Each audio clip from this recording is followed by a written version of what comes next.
Lola, boto po ba kayo kay Maine para kay Alden? At ano ang napapansin niyo sa kanilang dalawa?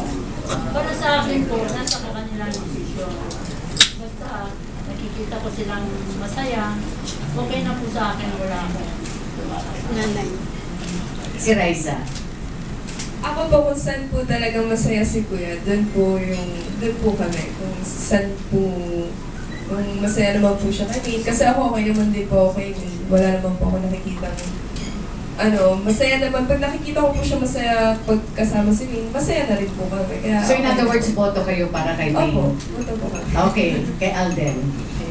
Ano ang real status niyo ngayon ni Maine? Yung totoo talaga. Kasi nakikita kasi namin yung sobrang saya, napakatotoo nung inyong, this is not just Caldeserie, pero yung kasi nararamdaman ng mga nanonood. So, right now, we wanted to find out from you direct from the horse's mouth, kung ano talaga ang real score between you at saka Maine. Considering na gumastos ka para sa kanya nung nakaraang post-birthday niya.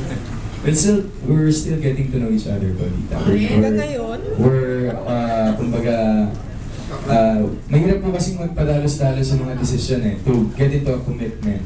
And then, kumbaga, siya rin naman po is just enjoying, bago lang siya she's just a neophyte dito sa show business. So, masaya po kami ni Maine pag magkasama. I'm very happy pagkasama ko siya. On and off cam, yun po yung maganda ngayon kasi nabibigyan kami ng chance to run off cam without cameras, without anyone following us. Minsan lang nagkakaroon ng mga paparazzi shot kung nasan kami. Pero kung ano po yung ginagawa ko for me, I'm happy and I'm doing that out of free will. Hindi po pilit, walang nag-plan, walang nagsabi. So up to this point po, we're still having fun.